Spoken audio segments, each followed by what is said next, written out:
Hello friends, welcome to Knowledge Stairs. The topic for today's discussion is historical research.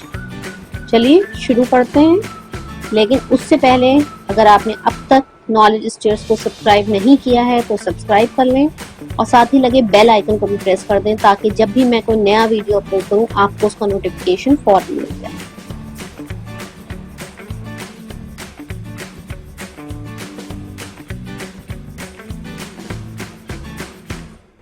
Historical research ये भी नाम से समझ में आ रहा है कि हम किसी पुरानी चीज़ के बारे में, हिस्ट्री कहते हैं पुरानी, बैक, अगर हम किसी पुरानी चीज़ के बारे में या हम कोई ढूंढने की कोशिश कर रहे हैं then that is called as historical research.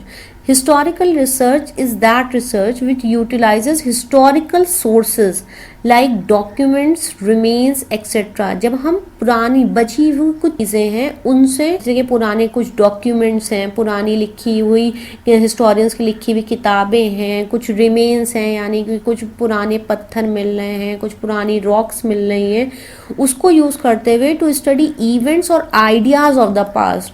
उसे यूज़ करते हुए हम क्या जानने की कोशिश करते हैं कि पहले क्या हुआ होगा, क्या इवेंट्स हुए होंगे, कौन कौन से टाइप के वॉर्स हुई होंगी, उन वॉर्स में कैसा हुआ होगा, किस तरीके की लड़ाई हुई होगी, कौन से वेपन्स यूज़ किए गए होंगे, और आइडियाज़ ऑफ द पास्ट, पुराने ज़माने के लोगों के क्या आइडियाज़ थे, राजा महाराजा किस तरीके की पॉलिसी अपनाते थे, उन लोगों के टाइम पर रूल कैसे किया जाता था, या including the philosophy of persons और groups at any remote point of time. यानी कि हम उन लोगों की फ़िलॉसफी जानने की कोशिश करते हैं कि राजा महाराजा की फ़िलॉसफी क्या होती थी, वो किस तरीके से रूल करते थे, वो किस तरीके की पॉलिसीज़ बनाते थे.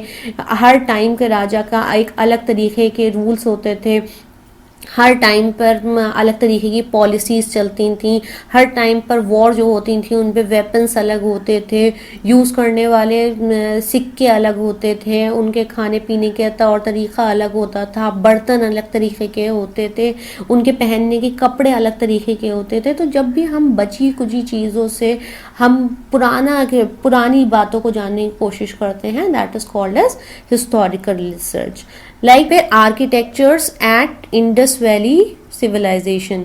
आर्किटेक्चर कैसा था इंडस वैली सिविलाइजेशन का, जो हमें वहाँ के हड़प्पा और मोहनजोदारो की साइट्स पर रिमेन्स मिले हैं, उससे हमने देखा कि वहाँ पे ग्रिड पैटर्न हाउसेस थे या रेजिडेंशियल बिल्डिंग्स थी जो कि ब्रिक्स की बनी हुई थी, या उस ज़माने में बहुत एडवांस ड्रेनेज सिस्टम था, या वहाँ पर जो हमारी सिटी होती थी उसे मैसिव वॉल्स से सराउंड किया जाता था, बड़े बड़े गेट्स लगाए जाते थे. इस तरीके की चीज़ें हमने पुरानी जो रिमेन्स मिले वहाँ के उसे जान के, उसे एनालाइज करके हमने पुरानी एक सिटी के बारे में पढ़ने की कोशिश की. तो इस तरीके के रिसर्च कहलाती है हिस्टोरिकल रिसर्च. या फिर trade pattern during Mughal empire. Mughal empire के टाइम पर किस तरीके का ट्रेड पैटर्न था, क्या क्या आइटम्स थे जो उस टाइम पर ट्रेड किए जाते थे, दूसरे मुल्कों में भेजे जाते थे या वहाँ से इंपोर्ट करके यहाँ लाए जाते थे. तो मोस्टली उस टाइम पर मेनली आइटम्स ट्रेड किए जाते थे वो थे embroidered stuff, carpets, horses, elephants, precious metals, perfumes, silk, stones, ये सारे आइटम्स थे जो उस टाइम पर मेनली ट्रेड किए जाते थे. तो अब ये आज की डेट में हमें कैसे पता, जब हमने हिस्टोरिकल रिसर्च की तो उस टाइम पर जो राइटर्स हैं उन्होंने अलग अलग अपनी बुक्स में कहीं ना कहीं इन सब चीज़ों का जिक्र किया होगा. उस टाइम पे जो राइटर्स या पोएट्स होते थे वो अपनी राइटिंग्स और पोइट्री में इन सब चीज़ों को मेंशन किया करते थे. तो हमने वहाँ से उन बुक्स से पढ़ के ये जाना कि उस टाइम पर मुग़ल एम्पायर के टाइम पर क्या क्या आइटम्स थे जो मेनली ट्रेड किए जाते थे और वो कौन कौन सी कंट्रीज थी जिनके साथ ट्रेड किया जाता था. तो ये भी एक एग्जाम्पल है हिस्टोरिकल रिसर्च का.